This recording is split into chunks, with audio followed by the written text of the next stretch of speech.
Boker Tov. Thank you so much, everybody, for taking the time to come. Let us learn Torah together a little bit. We are now actually finishing up our coming to the end of our series called The What and Why of Prayer, and we're going to be focusing on davening after davening. So you say, isn't there enough? Don't we have enough already in the Siddur? And the truth is, there's actually a bunch that's after the Siddur as well. And it is true that there are many people who have to leave, and there's many pressures upon us to leave the davening, but there are a number of things which are actually said after the davening. And if one opens a regular siddur and turns to after the Shir Shel Yom in the Ashkenazi tradition, or after the Aleinu in the Nusach Sar Nusach Ari, you will find that there are multiple other prayers that appear in the siddur, and there are many people who say them. Just by a quick show of hands, who here says any of the tefillos after the Eliezer, Yossi? So Brian, Susan, there are a number of tefillos which are afterwards as well, Yitzhak. So these things happen after davening. So let's try to appreciate where they come from, what they're doing as well. And one of the most famous of these sections is what's called the Ani Ma'amin, the I Believe section, in which we talk about the I Believes. So where do these come from? So it turns out that Judaism never really talks explicitly about beliefs in a formalized way. And sometimes we get confused by thinking about the fact that there are mitzvahs, there are commandments to do, and we conflate them with beliefs. A belief is not a mitzvah necessarily. It could also be a mitzvah, but it is not necessarily a commandment in the same way as a belief is. What's the difference between a belief and a mitzvah? Is, let's say there's a mitzvah for a person to take lulav on Sukkot. So it is a specific quantifiable action which has a specific time. And if a person, let's say, decides not to do that, they will have transgressed the opportunity of doing a mitzvah saseh. They will miss that opportunity, but it does not have an impact upon their say between who and where they belong. They themselves will still be a Jew, perhaps a Jew who made a mistake, even wantonly, but they'll still be a Jew. Beliefs are more complicated than that. Beliefs, it seems, are in a sense, can be fundamentally related to our identity as a Jew. And therefore, missing a belief or having a hole in belief is much more consequential than having a hole in a regular mitzvah as well. Now, the Torah does talk about beliefs, but doesn't formalize them in one place. So, arguably, you could say that the first La'aseret Dibros is the belief in God, the command to believe in God, but it doesn't put them all in one place. The first person who really does this, actually, is the Rambam himself.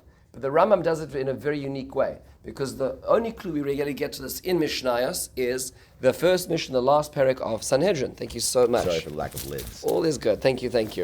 There, the coffee is yeah. Thank you so much, Dr. Huberfeld. So we hear the following observation, that you call Yisrael, the Mishnah tells us, Yisrael chelek ha'olam haba. So the default is all Israelites belong to the world to come. That's good to know. However, we can leave that default by action. So that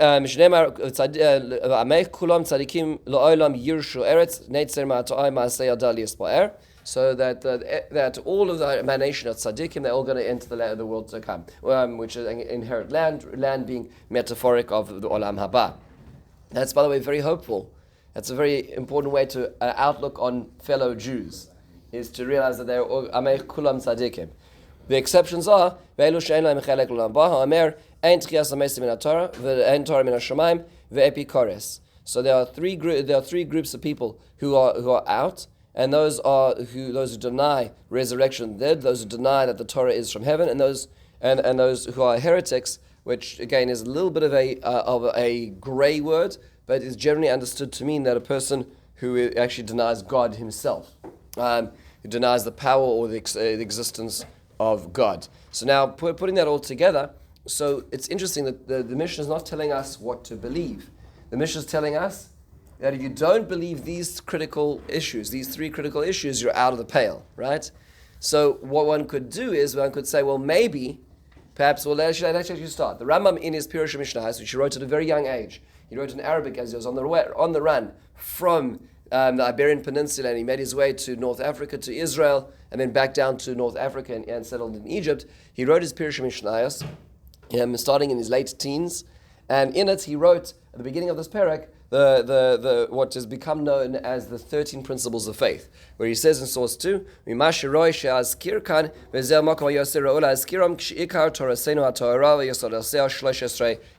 are 13 basic foundational principles of the Torah which one needs to know. Good.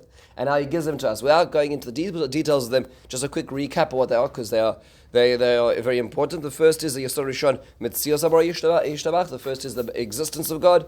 The Yesod Hasheni, just skipping to each one. Achduso Yisaleh, the unity of Hashem. Hashem is found everywhere, anywhere.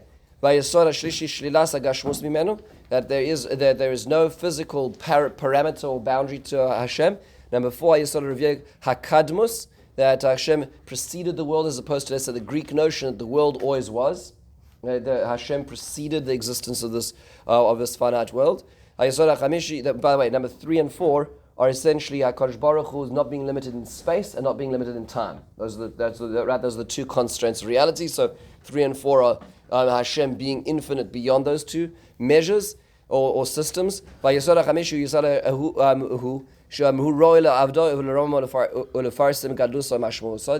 we have a relationship with him, we can speak to him, we can ask him, we can turn to him. That's number 5. Number 6, the number 6 is prophecy. That the prophecy to Moshe was unique, which is why the 5 books of the Torah are different to any prophecy that came afterwards. That the Torah came from heaven. That means to say that the Torah never would be abrogated or changed, or its recipients would never be revised, as Christianity and Islam has suggested. HaKadosh Baruch Hu knows what's going on. That's providence. That HaKadosh Baruch Hu is going to pay the people for their actions or inactions. And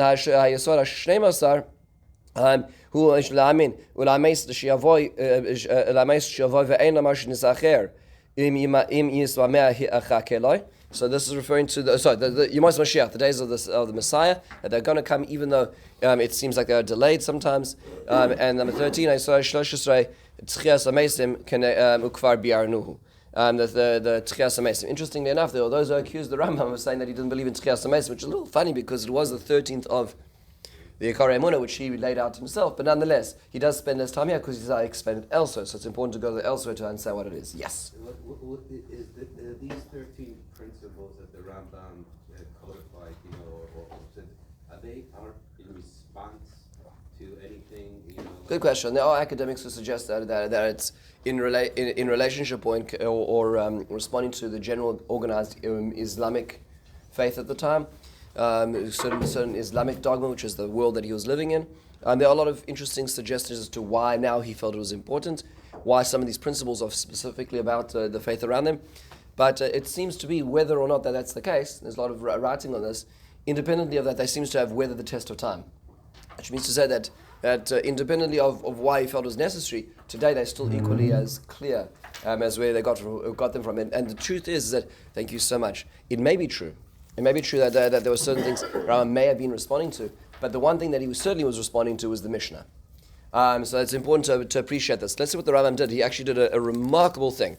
This is such a brilliant observation.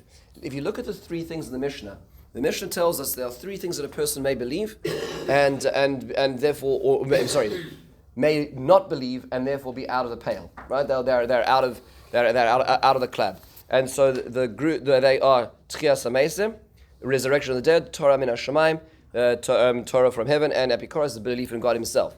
Okay, so those are the 3 things. Notice that the Mishnah does them in a climatic order, right? So meaning to say, the first thing a person does is not to deny God. Right? What's the first thing they do? It's much more periphery. It's about Tchias HaMesim. Right? It's about the fact that there's not going to be resurrection in the end of the day. I'll serve God, but so therefore everything has to be answerable within the confines of this world, right? So everything, if there's no hereafter, because there's no Tchias HaMesim, then after all everything needs to make sense now, which usually leads to the next step, which is then how could it be that the Torah is min Hashamayim? Because the things just don't add up. Like Rabbi Yishuv ben Avoya said, well, if you try to figure things out and you look at the way that people are punished or not punished in this world, it doesn't seem like it's adding up so much once you don't have Tchias HaMesim, which leads you ultimately to the final step, which is epikoros, which is where God is out of the picture. So it's sequential in terms of the way that people get, unfortunately, to these stages in their life. As well, the Rambam says, let's flip it round. Hang on for a second. So the Rambam says, let's flip it round. Let's try to appreciate this educationally. So if that's what happens to people over the course of life, then let's try to understand what a person must do in order to be able to believe. So the Rambam starts in the opposite direction. The Rambam says, let's start reverse. Let's talk about what's the most important fundamental beliefs. So he started at Epikoris, moving on to Torah and Shemaim, to Tchias HaMesim, and he understands that actually they're not specifically about those precise things. It's actually each of those are general rules. So, for instance, the idea of believing in God.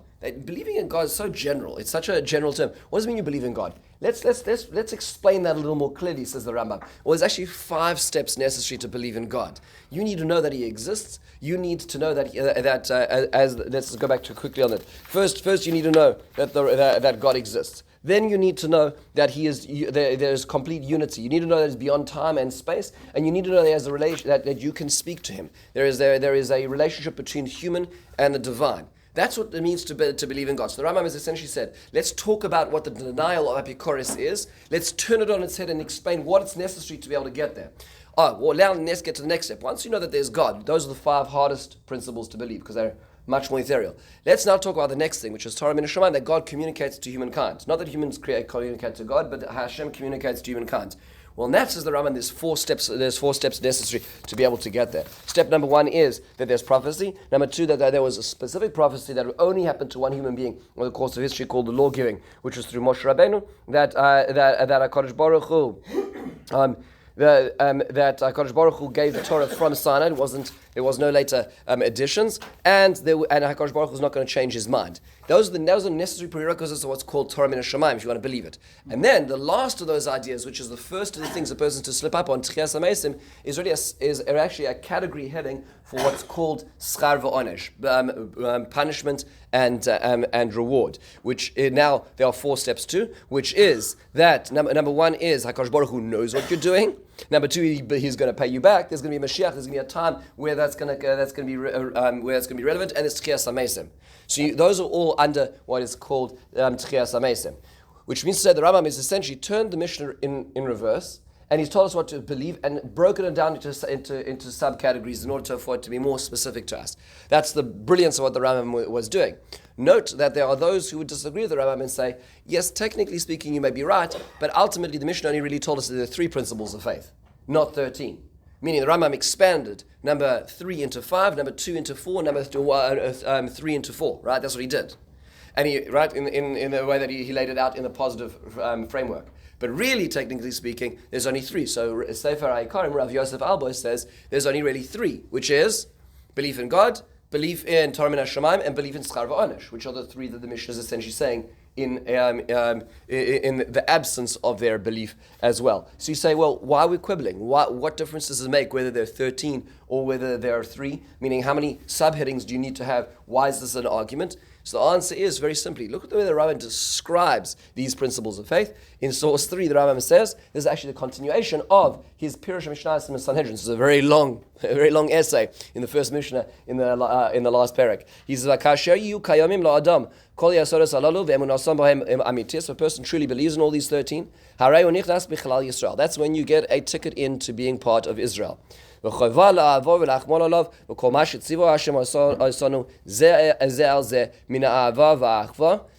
then a person will have, so to speak, a responsibility to love and to have a connection to Hashem. So a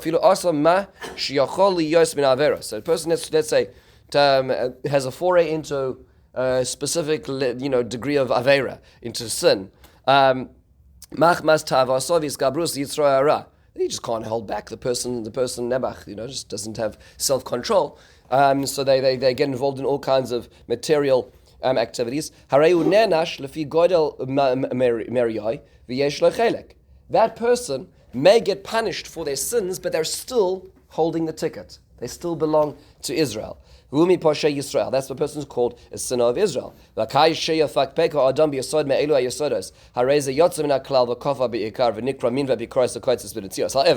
should you question one of these principles that I've just laid out for you, that means you drop the ticket. Right? That means you're no longer in. That's very serious language. And yes, I've stepped away from the general topic of my essay, which is trying to explain the Mishnayos. And I did this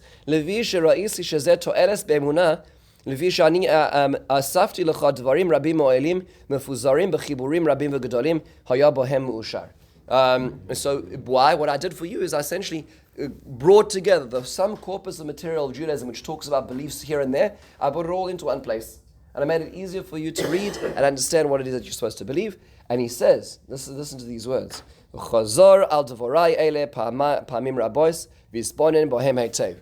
Repeat this many times, he says. And consider this and think about it for a lot. It's very important to contemplate on these beliefs. These are the fundamentals. That's what I mean. Yesod is foundational. If let's say you're making a house and you're making, let's say, a shul, and you get the wrong kind of tile, you get to put the wrong kind of window in.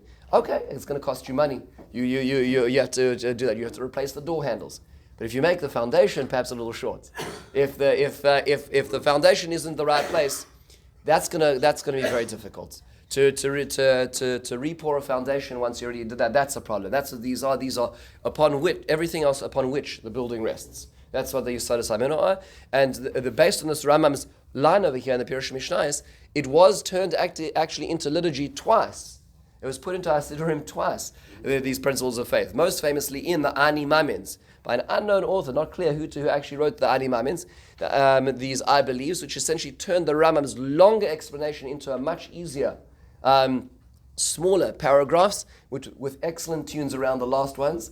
And then there's another one which also our Jewish belief turns into song, turns into responsive poetry, which is Yigdal. And Yigdal is, of course, the 13 principles of faith, and that's why when we say the last line, Meisi Mechaya Kel, the reason why we always repeat that is because it's odd, right? Meaning to say, usually in refrains in poems, it's always even, right?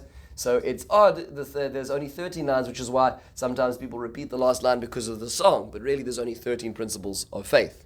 Meisi Mechaya Kel is, of course, resurrection. But it's worthwhile thinking about this on Friday night as we sing this. This was turned into the way that the Rambam believed this. It is worthwhile knowing, just as an interesting aside, just as we conclude this section, it's worthwhile noting that there is Rav Blech actually has a beautiful essay on Pesach where he describes that might actually be related to the very basic word when we say Amen. What is Amen?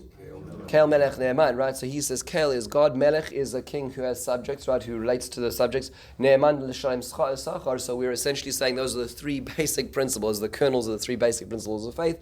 And he attributes it also to why it is we have Pesach, Matzah, and Maror. Pesach, Matzah, and Maror being related to each of those. The sacrificing of either pagan God, believing in God, it's number one. Pesach, Matzah is the mitzvahs, which is the first commandment, the national commandment. And number three is Maror, which is schar v'onesh. So just fascinating as to that's why Rabban Gamliel was so insistent upon those three things being said. The Seder reflecting not just mitzvahs, not just articles of food, but really actually part of our belief system as well. Fascinating, and it comes into the way we eat, the way we talk, the way we believe.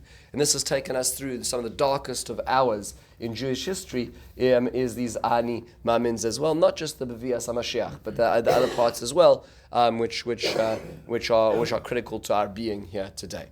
So this is where the Ani Mamins come from. This is the somewhat of the history of them, and why it is so significant that we say them, even though perhaps we struggle with some, and we try to spend our lives trying to work ourselves into understanding and appreciating what they mean. John, you had a question before? It was further back in the beginning. Okay. The first time I have ever run into a definition of chorus, which is the one in citation number 1, which is... Don't spend much time on the translation. That's a Sonsina translation. I'm sorry? That's a Sonsina translation. It's based. I'm not going off them. But nevertheless, a translator is qualified. I just found it very interesting that what it says that we should understand is that how we treat our scholars is really the basis or the definition of what an apikoros is. Yeah, so it's a longer conversation as to what Epicurus is. Epicurus was a Greek philosopher. What was it? Epicurus was a Greek philosopher, and so it's interesting to actually read a little bit of his theological or anti-theological ideas, and to appreciate what it is, or what the Gemara turns him into, meaning to say turns that character into as a representative of the denial of.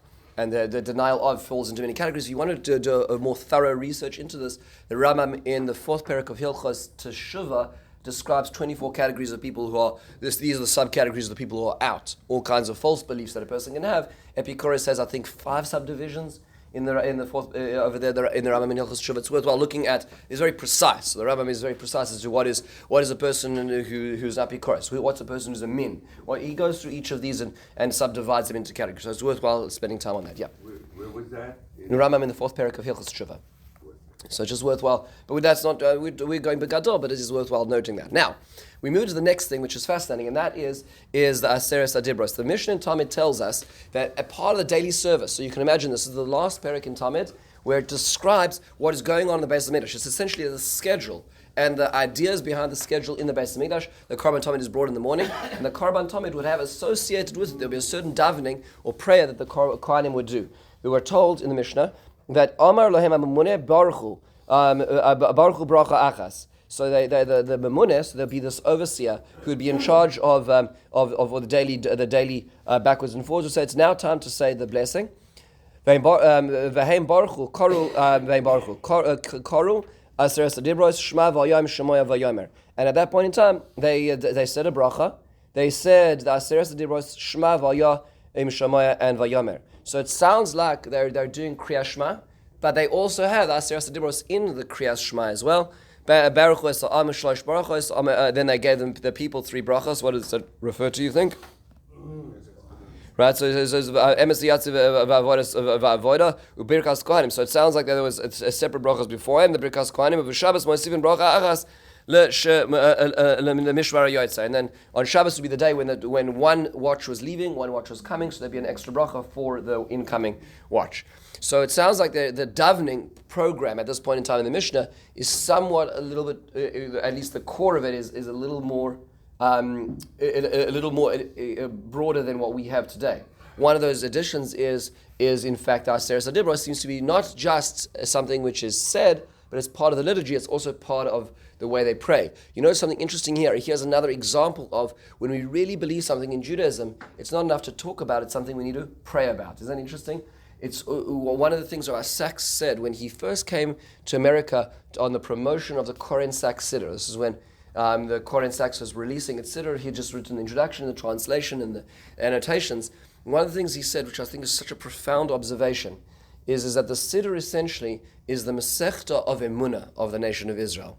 Meaning, where do you find the belief system of Israel is found in our Siddur. Throughout the generations, or everything that matters to us is found in the Siddur. So it makes sense that Ani Mamin is found in the Siddur. Right? It makes sense that Aseres Adibros is found certainly in the Siddur of the Kohanim in the Beis HaMikdash. So the question is so why isn't it in our Siddur in Kriyas Shema? So the Gemara Bracha says, already the times of the Talmud, that this was something which had been in recession, certainly outside of the Beis HaMikdash. The Gemara tells us in Brachas very famously in source 5, Rav Yehuda Shmuel, Ach bigvulun bikshu likros kaim. They wanted to have the same Siddur outside of the Beis HaMikdash, that we would say Aseres Adibros as part of Kriyas Shema. But they removed it because of the grievance of the heretics, as it is translated over here. The grievance of the heretics. And again, min is a very precise term. But what does this mean over here? And by the way, just to continue the Gemara, on page 5, we hear a few other places that wanted to try to institute it. So there seems to be like this movement to institute the Aseres Adibros. So Rinazon reports the same idea. Rabba Babrachana, that's much later. He wanted in the Surah edition of the Siddur to have the Aseres Adibros. Amalei Rav Chisda Kvar Bitlu Mibnei Torah Saminim and Ameimar Sovar Lemikbeina BeNaharda. Amalei Rav Rashi Kvar Bitlu Mibnei Torah Saminim. And again in Naharda, another area in Iraq, which was there was a large Jewish community. They wanted in Babylon. They wanted to institute this, and again, it was denied. So there was a multiple attempts to include Aseret Dibros in the Siddur outside the Beis Hamikdash, patterning after this Mishnah about what was the liturgy in the Beis Hamikdash, and it was not allowed. What is the minim? Who are these minim? Or why does what they say matter to us? Rashi says minim is Oivdei Koichavim Umazalos. These are those who serve other deities. And what is their concern? Rashi tells us Shelo Yomru in source 6, the second line. Shelo Yomru la'amei ha'aretz. Those outsiders should not say to the ignorant Jew on the street, Ein shar Torah emes. V'teidu she'en korin ela mashu amar HaKadosh Baruch Hu v'shamam b'piv b'sinai. What they will say is that you see, well, the fact that we read this in the Davening, then ultimately that's all that God really cared about, because that's what He said at Sinai. So 10 things. It's a very easy religion, the 10-step program, and everything else is fine. Really the rest is all recommendations. This is the real core of it, and the fact that you put it into the Siddur clearly puts it on a pedestal and makes it unique. That's what the concern over here. Didn't find the Dead Sea Scrolls tefillin that had the Seres and Dibros in it? I'm not familiar, but that would make sense. There are those who did put it on a pedestal and with grievous consequences as well. It is worthwhile noting that this general idea expresses itself elsewhere in our Judaism. So the Ben Yehoyada, that's the Ben Ish Chai on this Gemara over here says, before we get into him, the Ksava Kabbalah, that's Yaakov C. Mecklenburg, one of the 19th century writers on the Torah, says a very fascinating thing in Devarim. He says that is why that the Torah never emphasizes the idea of Shavuos being Yom Matan Torah Senu. There's never like the Torah giving day. Even the way we use in liturgy is we talk about Zman Matan Torah Senu. Zman is not the day, but like the time, the aura that it was given. He says because we far from being the way that we want to say that there's one precise day in the calendar where we receive the Torah and the rest is, it's kind of like the Lahavdil, the Mother's Day debate, right? So it's like it's not this Torah day and the rest of the year is like beach day. This is the time the Torah was given, and it expresses itself in our lives on every single day, every single minute. Is the rest of the time, which is why perhaps we don't want to overemphasize our Aseret Dibros. We don't want to overemphasize Shavuos as being the time of the Matan Torah, not to relegate the Torah to limit it in scope or in time as well. The Ben Yehoyada quotes the Ein Yaakov, who says, the Ben Ish Chai on the Gemara says, wait a second, because the Ein Yaakov, if this is true, then that question would raise itself not just on the Aseret Dibros, it should raise itself on Kriya Shema itself. Mm-hmm. So then, if that's the case, the question that's asked on Rashi is so why are we saying Kriya Shema?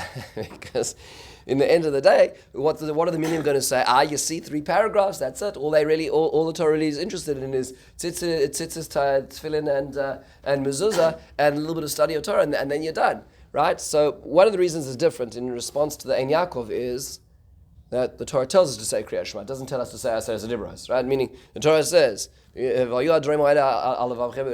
describes you should say this every morning and every evening. So the Torah instruction manual is included. So, but that's one answer. Suggests the Ben Ish Chai. I thought a fascinating observation.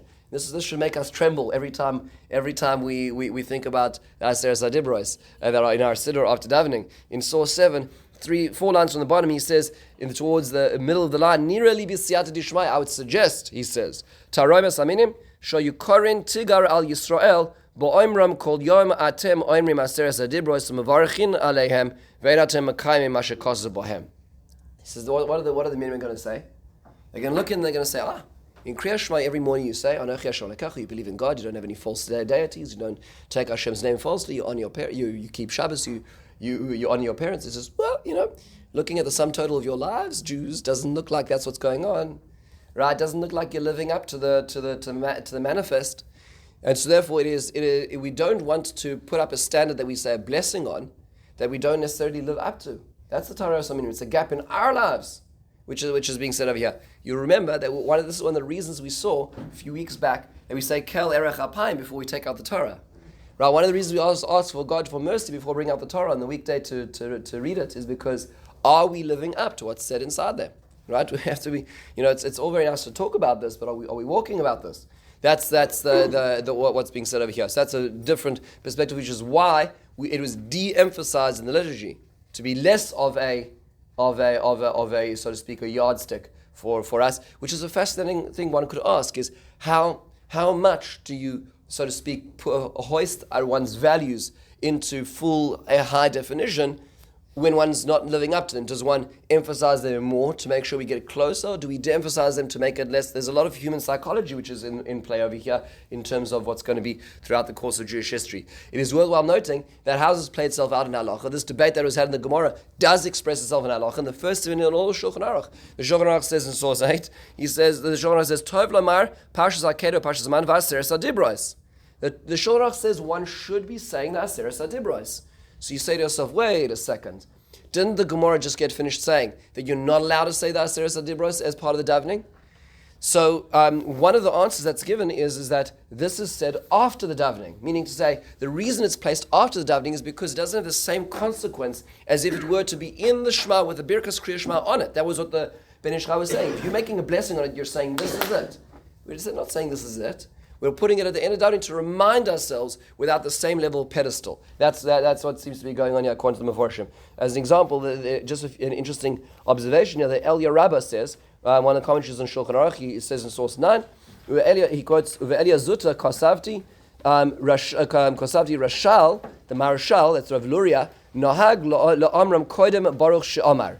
He didn't do it at the end of davening, he actually did it before the davening, before the Pesukah D'Zimra started. Why? Shama mishum sheyesh ba asara pamim baruch ad baruch atak hakel. Interestingly enough, there's 10 times we say the word baruch in Baruch She'amar, and he said it relates to the 10 Aseres HaDibros, which is why he would say it before them. But again, the idea being it's not part of centralized davening; it's before davening in that sense. What we do, or where it's printed in our Sidurim, is afterwards, right? So we have it after our davening, and that's the reason it belongs afterwards. And he goes on to describe that the Marashal quoted his grandfather, who said that he would actually read in the morning, he would do the one in Yisro, and in the evening, the one in Vayeschana, to do this 2 sets of Aseres HaDibros as well. Fascinating practices. This is some of the halachic history of it as well. But I think that what he's saying also is it's being said in private. Yes, very much so. Exactly. And so it's not being put into the public forum, which is why it's on either end, right? Whether we say it at the beginning or the end. It is worthwhile noting that the Shulchan Aruch codifies this pre-davening, right? Siman Aleph in the Shulchan Aruch is before you get to davening. It's before you get to all the later things, which is where the trajectory of the Marshal is. We move on to we looked at 2 things. Yeah, Shalom. So how is it that, if you think about it, you lump together several of these things, the Akedah, Parshas Aman, Aseres HaDibros, we seem to ultimately treat them very differently. Yeah, we do. We took the Aseres HaDibros and Parshas Aman at the end, but the Akedah is codified in the Siddur right there, and it doesn't say like Yesh Lomar Zeh Yesh Lichad Zman. It's like it's part of the regular Siddur. You're right. To be honest, actually, a lot of people say all of these things after davening. Actually, right. So, but each of them has their own uniqueness. Perhaps we'll get to some of them in a second. Some of the others as well that are being described over here. But these are what is fascinating about these 2 that we just looked at is the Ani Mamins and the Aseres HaDibros, is they both are about core aspects of our Judaism. And there's an element of how much emphasis they are given, right? Aseres HaDibros were given a huge amount of emphasis, but de-emphasized in the Siddur outside the Beis Hamikdash as well. Rosemary, yes. And then... There's someone who went to school years ago, as I did, the right little yeshiva, the right little high school. Nobody ever told us, ladies, that we should be doing these things. I only found out like 10 years ago. Yeah, so actually, one of the things about our education system, which I still haven't worked out yet, is forget what happens after the Siddur. They don't tell you what happens in the Siddur. So I'm saying at a certain point you kind of just realize that people are doing things, but so never formally did I ever get that education either, as to forget what happens afterwards. But what happens in it? There's something called Tachanun. Why are people putting their heads down now? Yes, so there's no question that it should be talked about more. But that's what we're trying to re-educate ourselves here a little. I'm trying to do it for myself.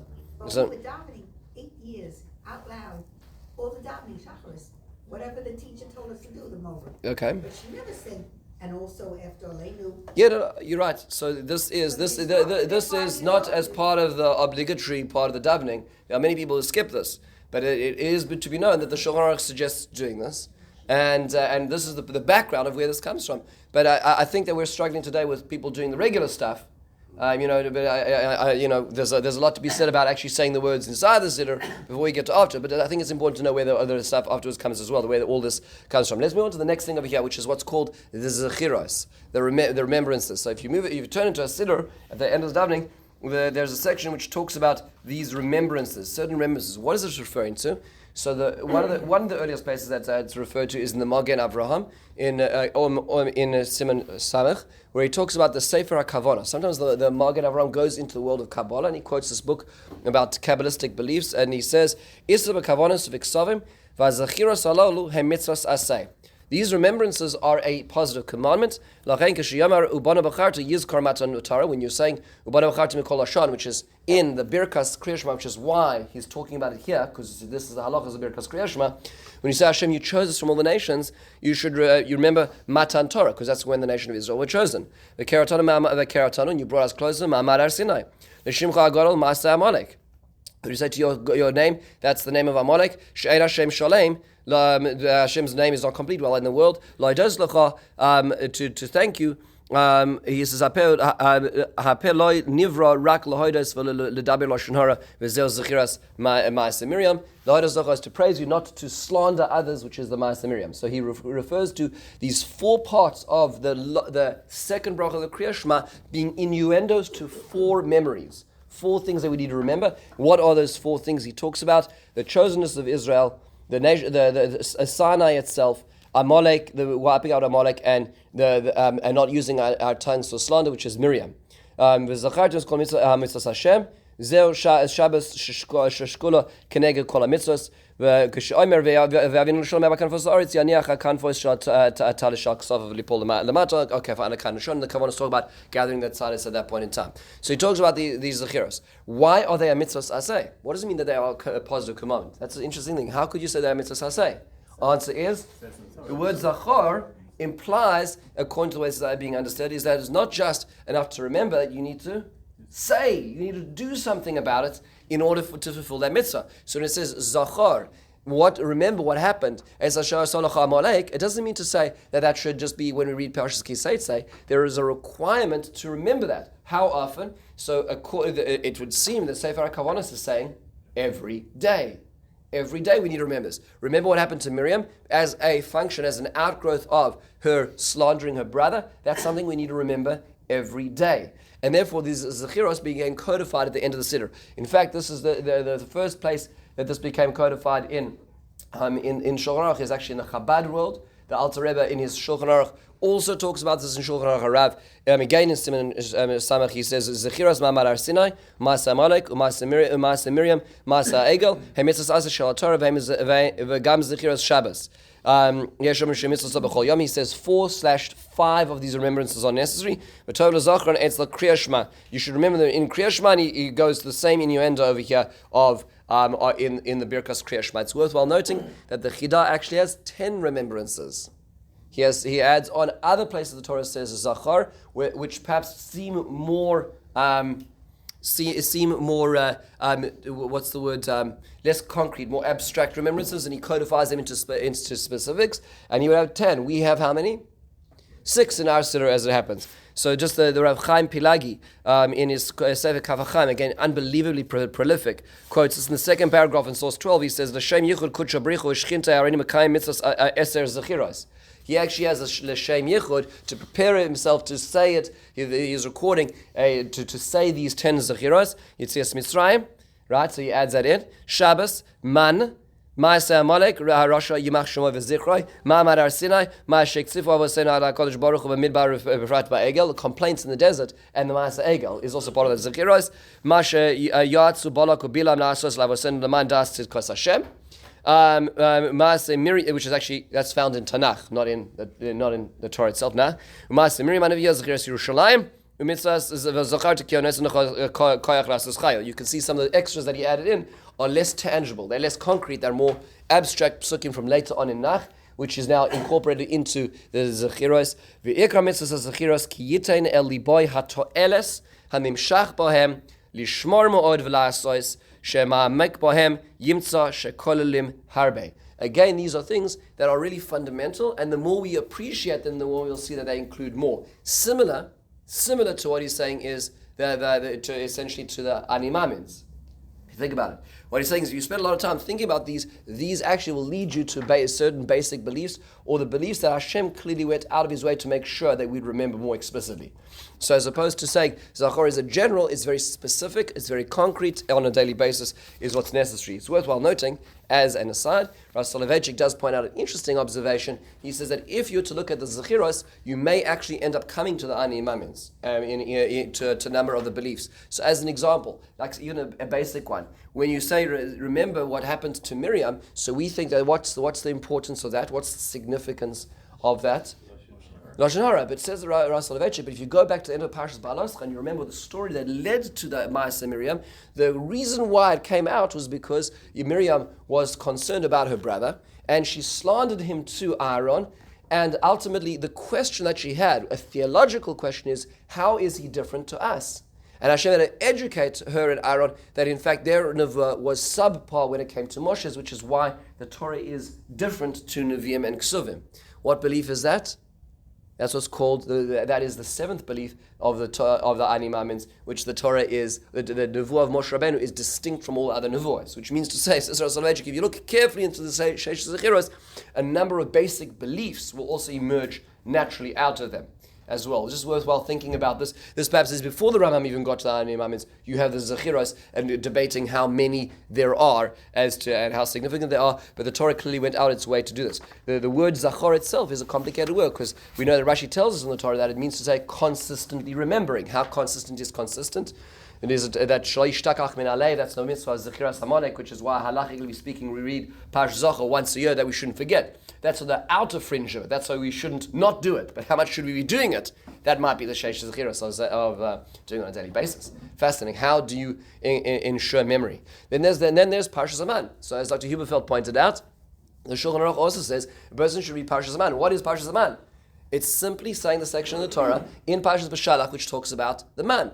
Now a lot of people do this because Parnasa, but actually if you want to read why we do this, many of the Mepharshim actually locate a Yalkut Shimoni, which is on Tanakh, later on in Tanakh, and it says something pretty scary, pretty chilling about the reason why we say the Parshas Aman. Here's what it says in source 14. The Yalkut Shimoni says, Hadoratim Ro'u Divar Hashem, we know that in Parshas B'Shalach, Moshe Rabbeinu is commanded to take one container of man and place it in front of, in the kisisot, to place the man in the Mishkan. Rabbi Eliezer Omer, Limois Yirmiyahu Lemishmeres. Why was it there? It was waiting for the times of Yirmiyahu, almost 800 years later on. Why? Yirmiyahu says, why are you not living up to your value system?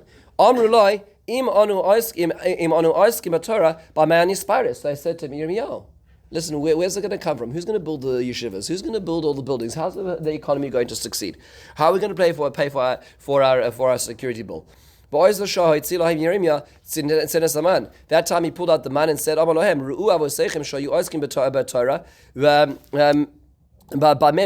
how do they work it out? Avatim isru isku b'Torah v'amakom yimfanes eschem. Hakadosh Baruch Hu look after you. V'zeh echad mishlosh dvarim she'asid Eliyahu lahamid liYisrael tzin tzena saman tzluchis shel me'anida v'tzluchis shel hamishcha v'yesh omrim af maklo shel aram shkedov v'prachav. So this is one of the things which is meant to be a call to action for us, or perhaps maybe a call to inaction, in the sense of where is our life centered? Meaning to say, we're always so busy, we have so many demands, but the Parshas Zaman is not God, what can you do for us, but rather Hashem saying, what can you do for me? So how is your day framed? Is there Torah in the day? Is there, as we're about to emerge into the world, what are we doing to do that more? So it's just worthwhile reframing why that's in place, and which makes a lot of sense, because a lot of the things that Chazal were placing into the Siddur were not things about, how do we get out of this slot machine what we need once we put the money in. It's rather what are we supposed to be believing during the rest of the day that's going to get us to the next level. This is why it's an education program. Next thing we also have is the Parshas Akedah. Where do we usually say that Parshas Akedah? Where is it usually printed in the Siddur? It's actually printed earlier, as Dr. Yuval was pointing out. It's actually printed in the Brachos area. right? But technically speaking, that's where the Shulchan Aruch brought it as well. But some Siddurim also have it at the end, as well as an addition post davening. What are we supposed to be saying what are we supposed to be thinking when we're doing this? Why are we just quoting Bereshis, Perek Chav Beis, the 22nd chapter of Bereshis? Why is that so significant out of all the stories that happen in Tanakh? So the Taz on the Shulchan Aruch here, right here at the very beginning, says Parshas Akedah Lizkor Zechus Avois B'chol Yom. Because it's a great zechus for us that our forebears made such sacrifices. V'gam la'achnia yitzrei, also for a person to humble their indulgences. Like Yitzchak Avinu was willing to hand over his himself. He adds on to the Parshas Aman is Kadesh Yamin Shekom Zonosov Ba'im B'Hashgacha Pratis. That all Amazonas come with Kavana, and the Magen Avraham actually quotes the Rabbeinu Bechaye, who says, "Pirush Bechaye Parshas Tzav she'ein dai ba'mira ela bebeur ha'parsha v'yakir nifla'os Hashem." When you say it, it's not enough to simply say it. You need to actually believe it, right? You need to actually spend time thinking about it, which is, I think, we've structured our tefillah in a way which is perhaps counter to this idea, which is the idea of thinking about these things as well. Finally, we'll just to sum all these things up, because there's a lot of them that have been mentioned, right? So there's the Ani Mamins, which is obviously later on. There is the Parshas Aman, the Parshas Akedah, the Sheish Zechiros, the Aseret Dibros, or some of them from earlier, some of them from later. These are all found at the end of the Siddur. What is overall, taking a step back, 10,000 foot perspective, why are we doing this? Part of the reason is the Shulchan Aruch tells us that there's a certain protocol as to how we leave the shul in the mornings. The Shulchan Aruch tells us in source 17, person should really try to find time to learn right after davening. Let's say they're doing Mishnah Yami. It's something one should try to learn right away. In those days, the shul was a distinct place from the base medrash. But today, fortunately, we have a shul which is being used for learning as well. It's not just a place of prayer. But a person should really have a time, a fixed time, and that time does not mean to say hours necessarily, but a person should have time after davening where one learns before the day happens, because once the day happens, it's very hard to put brakes on. So the Kavachaim, Rav Pilagi again, living in the 1800s, it says, and that explains why we have all these things. He says, Uparshas Aman v'chol dor v'dor tukin rabbanon seder limudim shonim v'kvias itim b'mile de chasidus v'kavanosam lezakois zerabim hamon Yisrael. Tebelav hachi hein ba'avon hein b'teilim mi'talmud Torah v'al yedei sidrei alimudim alalu inhu avav Yisrael hein misorim v'korin umakrin. So he says that part of the reason why a lot of these things were established, each for their own reasons, is also to create a seder of limud for a person. That a person has some sort of investment in these ideas, in the realm of ideas, in the realm of learning of Torah before the day continues. So these are things that a person needs to be thinking about. A person needs to be thinking about the primacy of the Aseret Dibros. The person needs to think about their belief system, the 6 things that HaKadosh Baruch Hu, the 10 things that Hashem wants us to remember, where our parnasa comes from, and the idea of the sacrifice and humility we have in our life, which is emanating from the Parshas Akedah. These are values which are supposed to be emanating from this learning as an expression of leaving, as we take our leave from the shul itself. Obviously something which requires extra time, extra effort, extra thought, but is something which will hopefully transform the day that we move outwards to as well.